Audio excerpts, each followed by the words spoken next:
Welcome to the Massage Life Podcast. I'm Jordan Pearson. I'm a chartered professional accountant, and I'm here with Melissa Pearson, who's a registered massage therapist. And we're not even trying anymore. We both look like hobos. I'm wearing sweatpants. You're wearing sweatpants. You look wonderful, actually. I shouldn't say you look like a hobo. You look fantastic. My hair is actually curled today. Yeah, you look really good. You look really good. Usually as massage therapists, our hair is like pulled up into a ponytail 99% of the time. Yeah, you'd think... I think I'm going bald, actually, from pulling my hair up all the time, like on the sides here. So I have to cover that. Yeah, you should stop that. It's okay. I'd still love you, even if you were bald. Yeah, that's good. But we just introduced video not too long ago. Well, we reintroduced video. Yeah, we stepped away from it for a bit. Yeah, you'd think that we would maybe make an effort to look presentable, but it's Sunday night. Nobody cares. Who cares? It's been a long day. Yeah, it's been a long day. But I'm excited about this one because I've done no work in preparation for this. That makes you happy? Yeah, I just showed up. We're talking about the modern history of massage. Okay, so we just had some technical difficulties, but we're back. So the last time we recorded, we were talking about the ancient history of massage therapy, and today we're going to talk about the modern history of massage therapy. I've done nothing to prepare for this, which is par for the course. But you had a funny story before we get into this. Did you want to share your story? Again, I have no idea what the story is. It's not even a story. But you said it was funny, so I had very high expectations for you.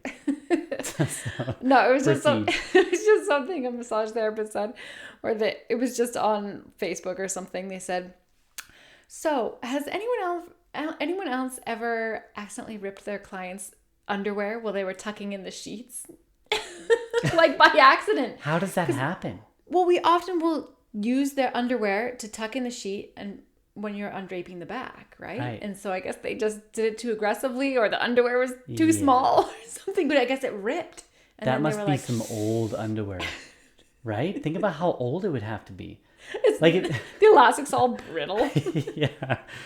Like imagine, I feel like if I were to take a pair of my own underwear and attempt to rip it, I would have to use a pretty tremendous amount of force to be able to do that.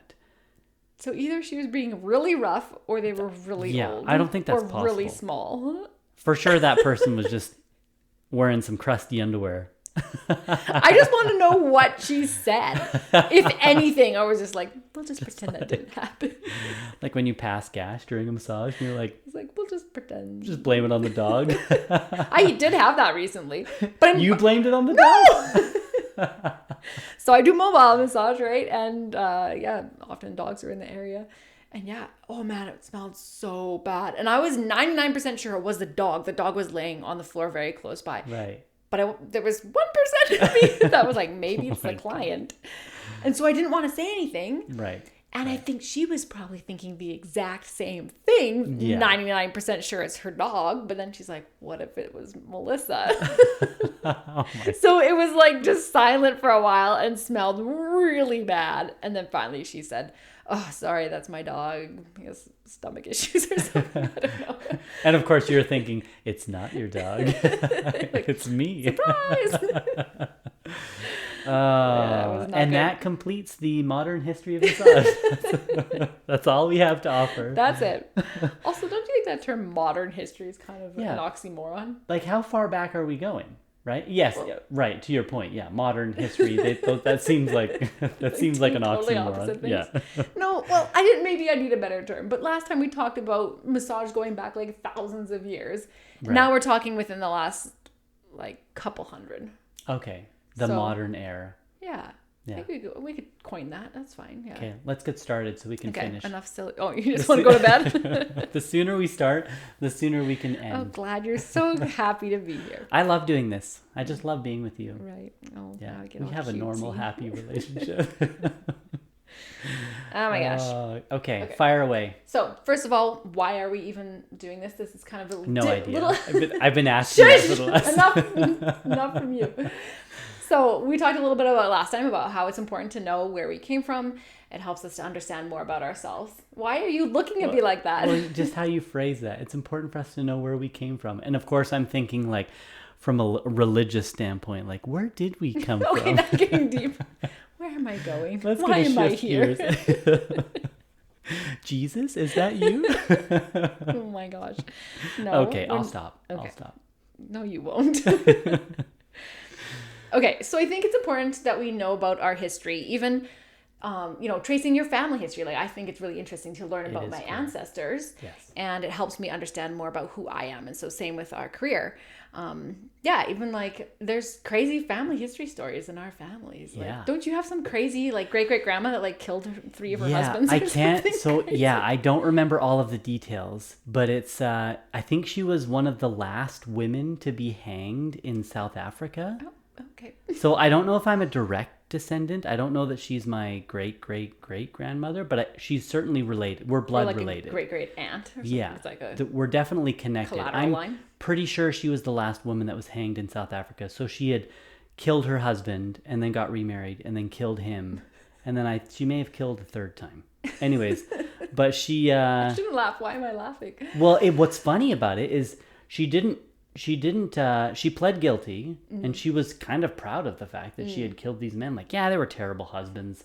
Well, I was like, well, okay, good for you. more power to you. I mean, you never want to say that someone deserved it, but maybe they did deserve it. I don't know. But anyway, she was hanged, and I feel like that says a lot about who I am as a person. Just nuts. Just crazy. Yes. But yeah, it's interesting. Like, how did you even find that story? My mom. Yeah, she did some digging. She did some digging. Because she's done a You lot of dig family... far enough, Yeah. you'll find the skeletons in the closet. You know, at the same time, there's a lot of really cool people Yeah. in my family history. That's true. Like really good, incredible people. So, you get the good and the bad. Right. And Right. hopefully we learn from, well, maybe from both. Yeah, please don't kill me. But yeah, it's definitely interesting. And so I wanted to talk about the interesting parts of the history of massage. Yeah. And I feel like we know a bit more about this stuff. Last time we were talking about these ancient things, and it's like we only have so much information because records get lost, and we piece together what we can. But when we're talking about more recent events, then we have more information, so it makes it interesting. All right, so we'll start in colonial America, and in the 1700s we had rubbers. Rubbers, that sounds bad. I'm going to exercise some restraint here and not say anything. Okay. Continue. Yes. So these early practitioners of massage were mostly women, and they assisted with rehabilitation after surgeries, and they addressed orthopedic problems with manual techniques. And many were employed actually directly by surgeons, but some of them also worked independently, and they would even kind of compete with the doctors, and they would build their own thriving practices through word of mouth. But yes, we eventually moved away from that term rubbers, thankfully. Why are they called rubbers? Because they rub people's bodies. Oh, rubbers. Okay. You're just that making makes sense. the connection now? Yes. Well, what else? Yeah. They rub people's backs. That makes sense. That makes sense. Okay. I was waiting for you to talk about how rubber played a role in this. Oh my gosh. I don't know. Anyway, okay. Let's fast forward to 1850. We'll just move that behind. Okay. So the next one's, the terminology is also confusing. So now we have medical gymnasts. Medical gymnasts? Yep. Okay. So we'll just get rid of that rubbers thing and we just move on to something else. So in 1850, there's this technique. It's from Sweden, and there's this gentleman by the name of Per Heinrich Ling, and he was interested in a lot of different things, and he saw the benefits of gymnastics techniques. So he liked a lot of exercise things, and he saw how that could help him, as well as the manual techniques of massage. And so it was actually like a whole system. It wasn't just massage. It wasn't just this gymnastics stuff. It was diet, like everything. It was very well-rounded. Right. And the system elevated hands-on therapy using movement and manipulation to promote health. He actually invented like the box horse and the beam, and like he was actually like it was actual gymnastics. Like he's stuff. A legit gymnast. Yeah. And the education of the massage therapists or medical gymnasts emphasized anatomy, physiology, and a holistic view of health. Ling believed in the unity of the person, so their body, mind, and spirit. And that's definitely principles that still resonate in our practice today. Right.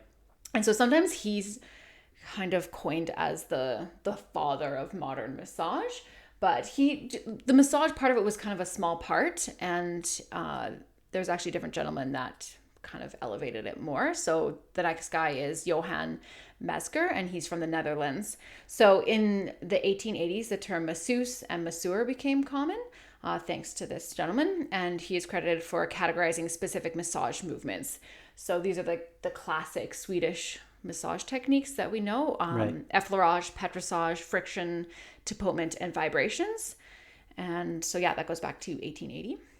And masseur, is that male massage masseur, therapist? yes. I think that's the first time I've ever heard that. Yeah. That was the technical term. Interesting. And Ohio actually became the first state to regulate massage, and so they licensed Agnes Bridget Forbes. She was the first masseuse in North America in 1916. And Ontario was the first province to become regulated. So originally they were regulated in 1919 under the Drugless Practitioners Act, and then it became the CMTO in 1991. I didn't realize they've been regulated for that long. Yeah. That's crazy. So it was underneath a different umbrella. Right. Yeah. Interesting. Yeah, it's been a long time. Where have we been for the last 100 years? Yeah. So now this is kind of out of order, but now we're going back to the 1800s. So in the late 1800s, massage became linked also with magnetic healing. So there's lots of different avenues that massage has kind of gone down. And I feel like we've been under a million different headings. There's been times where massage is very closely linked to the surgeons, and there's times when it's very closely linked to this, like, now it became really into magnetic healing, and it's just like kind of, sometimes people don't know where to put us. We're under a lot of different ideas, but at this time practitioners believed in divine healing force transmitted often through touch, using a light touch or stroking to stimulate energy. But then by the 1900s, the concept of magnetism had largely disappeared from massage textbooks. So that was kind of like short-lived for like 100 years. What do they mean by that? Magnetism? That is not my That's out realm. of scope for you. Yeah, it is not in my scope of practice. Yeah, I feel like we should have started this episode with the same preface that we started the ancient history episode, just by saying we don't know anything. We know nothing, so yeah. No, a lot. Yeah, exactly. Well, it's the Coles Notes. This is a very condensed history class. If you want to do a deep dive, go somewhere else. Yeah, this is definitely the highlights, and there's a lot of this that I don't know much about. It's not in my realm, but it's interesting though. Yeah, it's still interesting. Yeah, I like reading about it. All right, so also massage and hydrotherapy, they go way back as well. So this is another one of the things that we've been closely linked to. Even the school I went to was the Canadian College of Massage and Hydrotherapy, so a close link to massage. So spa treatments evolved from simple rubbing techniques to more complex hydrotherapy practices. And these combined treatments were popularized by health reformers in the 1890s, and they emphasized natural healing. And before the 1880s, the idea of a full body massage, like on the padded table, it was almost non-existent. The origins of this practice trace back to something called the rest cure, which I love that term, actually, the rest cure. Like that'd be like a good business name or clinic name or something. Probably someone's already done that. But it was popular in the late 19th century for treating neurasthenia. I don't know if that's how you pronounce that, but it was... Do you know what that is? Yes, it is a chronic fatigue condition, and it was common among society women. I feel like we all suffer from that. Yeah, it's just I'm tired. What's that word again? Neurasthenia. Neurasthenia. I'm probably saying it wrong. Yeah, whatever that is, I have it. Yes. But if you have that, you get some good stuff. Doctors will prescribe you strict bed rest, rich foods, and complete mental relaxation. So you just need to get that diagnosis, and then you just get to chill. But doctors aren't prescribing that anymore. No, we need. I feel like they give you the exact opposite. They're like, get out of bed, stop eating rich foods, and go for a run. Do some mental stimulation, not relaxation. Like, we need to go back to this 1880s thing. The chill and do nothing thing. Back when they were hanging women in South Africa. Yeah, I guess so. My great-great-grandmother. You're going to really offend some people. I don't care. Okay. Yeah. I am who I am. If you're offended, email me so I can delete it. No, if you're offended, Reach out to me. I'll take you for dinner. We'll have a great time. I'll pay. It'll be wonderful.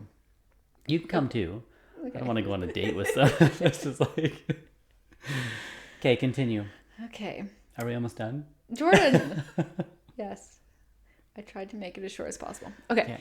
So we're still in the 1880s. During this time, full body massage was used to improve circulation and stimulate the appetite. Improve circulation? I thought that was like a... This is what they were saying they're doing, okay? Oh, okay. We're not saying that this is legit. Well, I don't know. Go ask them in the 1880s. Anyways, and to stimulate their appetite, because they needed to eat their rich cake, I guess. And acting as a substitute for exercise. Because remember, they had to just rest. Right. They weren't supposed to do too much. So I guess massage, like, I don't know, was their substitute for exercise. What constitutes rich food? I don't know. I just think of chocolate. That chocolate cake on Matilda. What's that boy's name? I can't remember. Bruce. That's what I think rich food is. But I don't know. I guess it could be anything that's maybe hard on your digestive system. I apologize if Melissa just blew out your eardrums by saying Bruce, yelling Bruce into the microphone. Brucey. We've gone off the rails way too much. Okay, let's bring it back. Okay. All right, so the rest cure eventually fell out of favor. I don't know why. It sounds glorious to me. Yeah, let's bring that back. Yeah, but eventually that was so 1880. Yeah. And at the time, it introduced many people to the healing benefits of massage. So it really helped bring it to light because it was such a part of this. And I think because it was for these society women, right? These women of great influence. Right. So this growing awareness spurred demand for independent masseuses and masseurs in the early 1900s, laying the groundwork for what we now recognize as wellness and relaxation massage. And then, by the 1930s, Swedish massage had evolved into a comprehensive system of physiotherapy, incorporating soft tissue manipulation, hydrotherapy, and electrotherapy for health promotion and injury rehabilitation. And then practitioners worked in YMCAs, public baths, spas, and private clinics. And they were often referred patients by doctors until the 1950s. So pretty popular between the 30s and the 50s. And then... in the 1960s, the terms massage therapy and massage therapist gained some traction. So they started shifting away from those terms of masseurs and masseuse. Right. And because of that, that was happening because at the time, the titles masseuse and masseur had fallen into disrepute. Disrepute. Yes. Yeah. And massage parlor, that term was once an innocent label for a massage business. It alluded to a house of prostitution. So when was that? In the 1930s? In the 60s. No, in the 60s. In the 60s, yeah. Things were getting kind of crazy. Yeah. Sounds about right for the 60s, yeah. And so professional massage therapists were like, we need to kind of do a rebrand and really separate ourselves from this other stuff that had been going on. And so, this rebranding helped solidify our identity as legitimate health professionals. So one thing that really helped was the American Association of Masseuses and Masseurs. So that was their governing body. They changed their name from that to the American Massage and Therapy Association. Later, they dropped the "and." So originally it was Massage and Therapy. And then they just became the American Massage Therapy Association, which is the AMTA. Still a huge organization today. Yes. So that really helped to just help the average person understand what massage therapy is. Right. All right. So let's move on from the 60s over to the 70s and 80s. And that saw a revival of interest in natural healing with movements like Rolfing and Esalen massage. I actually have no idea what that one is. I need to research that one more. And I don't really know too much about Rolfing either. I've heard that term a lot.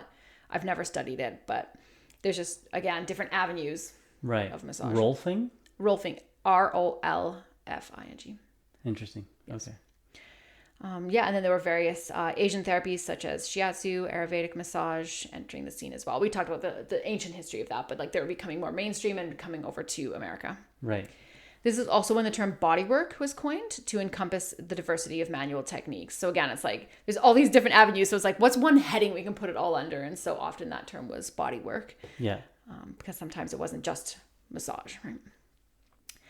And then finally, in the 1990s, the profession was solidified with new organizations and licensing laws, enhancing our credibility in the health and wellness arena.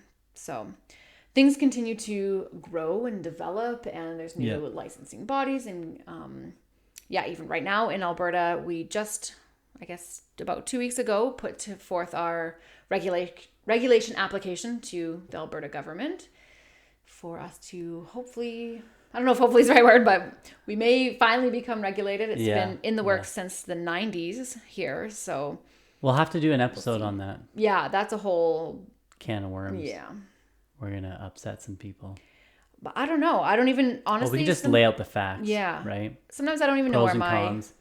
Emotions lie with it and what my hopes are with it. But things, I'm sure, are going to change in the province within the next few years. It would be good for us to put together a pros cons list from our perspective and just talk through some of the pros, some of the cons.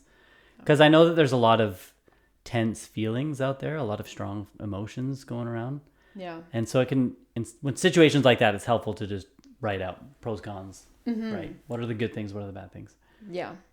And I think that's good to look at, because I think in the past, like when I was in massage school, they were talking about regulation, and it was kind of touted as all good, no bad, right? It was just like, this is the thing that will be amazing. Like, we have to have this. Yeah. And I thought that for years. And then as I've had some more awareness of Canada as a whole and seen the differences province to province and seen some of the things that look a little challenging in some of the provinces, I thought maybe there's some drawbacks to regulation as well.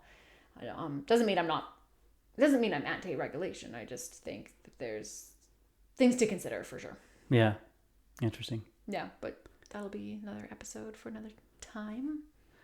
Does that finish the modern history of massage? That's it, yeah. Okay, I had a question. Yes. I feel like this is not directly related, or maybe it is. And maybe this is something we should talk about in another episode.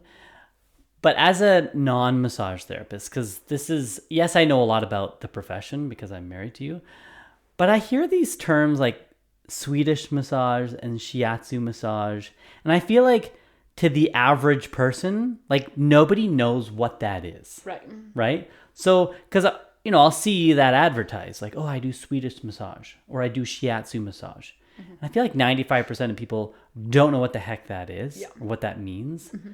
Right? Do you want to talk about that, or should we talk about that in another episode? No, we can. Some of the terms that are floating around out there. Right. No, we can definitely chat a bit about it. I agree that the average person doesn't know, but I also would extend that to a lot of massage therapists don't know. And that's why I'm saying, like, I think it's important to look at this and what it means. Often the term Swedish massage, people equate it to a relaxation massage, and that's not true. Like a lot of massage therapists will say like Swedish/relaxation massage as though they're the same thing. Okay. But they're not. Like the Swedish massage, it goes back to Ling and those 5 techniques. Ling being the gymnast. No, the guy after the gymnast. Okay. Yeah. Maybe I'm getting their names mixed up. Let me go back. See, it's We're confusing. not going to edit it's this. Confusing. So No. You're right. Ling is the gymnast guy. Yeah, I was listening. Yeah, you were. Yeah. Good job. No, I'm talking about, what's the other guy's name? The person after Ling? Yeah. Now I can't find him on my notes. Doesn't matter. What is Swedish massage? Yeah. Are its origins from Sweden? Like, is that why it's called? That's obviously why it's called Swedish massage. Yeah. So it's like the effleurage, the tapotement, petrissage, frictions, and shaking, I think is the other one. Those are Swedish techniques. Those are Swedish techniques. And people often think that Swedish massage is only light touch and not deep pressure, but you can do like petrissage with there's heavy tapotement. So it's not all just light pressure. Okay. And the purpose isn't just for relaxation. There's other reasons why you would do that as well. Interesting. Yeah. So you're right. There's lots of different terms and lots of different umbrellas. When I have clients ask me like, oh, what type of massage do you do? Right. I tell people there's 2 main umbrellas, at least in my mind and in my practice. I think of massage under 2 umbrellas. One is therapeutic massage and one is relaxation massage. Yeah. And the difference is purely what is the goal or the objective of that treatment that day. Yeah. And so if your objective is to solely relax, then it's under relaxation heading. But you can do a variety of techniques Right. underneath that umbrella, right? Okay. So you might use some Swedish techniques. You might use shiatsu, like you mentioned, right? You might use reflexology. There's different things that you could do, but the goal is relaxation. Okay. And then the other umbrella or heading I use is therapeutic massage. Again, I could use even all those same techniques, but the goal is different. The goal is whatever that client is coming in for. So pain relief, increasing range of motion, decreasing headaches, like a whole variety of things. I sprained my ankle. I got in a car accident. Right. There's like right. a clear physical objective. And then you apply a variety of techniques. So that's how I simplified in my mind, because you get bogged down by different terms and where they fit in. Yeah, that resonates with me, and I think that would resonate with most people, right? Because if I'm going in for a Swedish massage, like, I don't know what the heck that is. Yeah. Is that relaxation? Is it therapeutic? And to your point, like, it could be both, right? And so I like those two broad umbrellas, relaxation, therapeutic. That's how I've always thought about it in my own mind. Right. It'd be interesting. I don't know. Yeah. I think we should simplify things as much as possible for our clients. Yeah. And so that we're all on the same page as far as what is the objective. Because I think that's the whole point. It's not just like, oh, well, I'm going to apply this technique. That's not the point of massage. The point of massage is to help that person reach their goal. And so I don't like it too when you book a massage or something and there's just like this long list. It's like a menu. It's like massage shouldn't be this menu. It's not like you're going into McDonald's and buying chicken nuggets and you just like pick and choose what you want. It's like, no, what they should be choosing is their goal, and you apply what, as the therapist, we should be the ones saying, hey, I think XYZ would be the things that would help you to get better. Right. Or do you want to try those 3 things or whatever? Interesting. That's my rant about it. Okay. You just offended so many people. I did? No, I'm just... Okay. That was fun. I had fun. Was it fun? So it's the beginning of November. Anything else people need to know about? A lot of the associations just finished up their 3-year cycle at the end of October. Yes. There was a mad rush for courses. We saw that. Yeah. We're very grateful. And we're starting to see individuals get a head start on their next year cycle. Yeah. So that's a smart way to do it. Yeah, it is. Also, it is Mesger is the Swedish guy. Okay. Mesger. Yeah. Mesger. Johan Mesger. Nice. He was the one who invented the Swedish massage. Right. We should know him. He's the true father of massage. The father of Swedish massage. Yes. Yeah. Okay. Love it. Okay. Anything else you want to say? My TMJ course is almost ready, guys, for real this time. Well, so it is ready. It is ready. Yeah. So usually in the past when we launch a course, we just like throw it out there to the world, and then we have already submitted it to the associations, but it takes them a few weeks, sometimes months, to be approved for credits. But this time we're going to I have submitted it for credits, but we're going to wait and hear back from them before we do like our big launch. Right.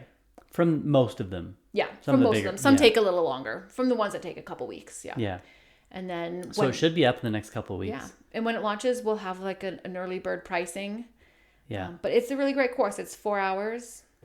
What do you think about it when you were editing it? Do you like it? It's very good. It's very well done. It's very, how do I say this? It's very dynamic and interesting. Like you came up with a lot of really interesting ways of teaching that. I don't know. It's kind of hard to articulate, but like you have coloring pages, and you have some like self-palpation like techniques that you demonstrate, and then you have me on the table. So it's a really well-rounded course, and you spend some time talking about the anatomy, and we have some really cool visuals to help people really understand what it is that's going on with that muscle and the joint and everything else. Like I'm not an expert in this area, but from my perspective, like I think it's really well done. Right. Yeah, it really is. Yeah, we want to make it like as dynamic as possible because it's a tricky area to teach over a computer to not be in person. And I've had even some people kind of, I don't know if criticize is the right word, but ask like, how in the world are you going to teach TMJ treatment over video? Yeah. And so I fully understand that. And that's why I've tried to make it as engaging as possible. Yeah. And in fact, I think this is in some ways a better way to learn than being in a classroom because you can really take your time with it. And especially with palpating intraorally, you can practice the best on yourself. And you can practice it the best in the comfort of your own house without people staring at you. Like, you feel kind of weird having your hand shoved into your mouth. And so I think it's a nice way to learn. I think it's fantastic. Yeah. So be on the lookout. Okay. Is that it? That's it for today. All right. Love you guys. Love you guys. Bye. Bye. Thank you so much for listening. If you'd like to stay in touch, you can follow us on Instagram, Facebook, and TikTok. We've included the links to these in the show notes. Also, be sure to check out our website, onlinewellness.ca, if you need any continuing education credits. All of our courses have been approved by massage associations across Canada. Anyways, we'll catch you next time.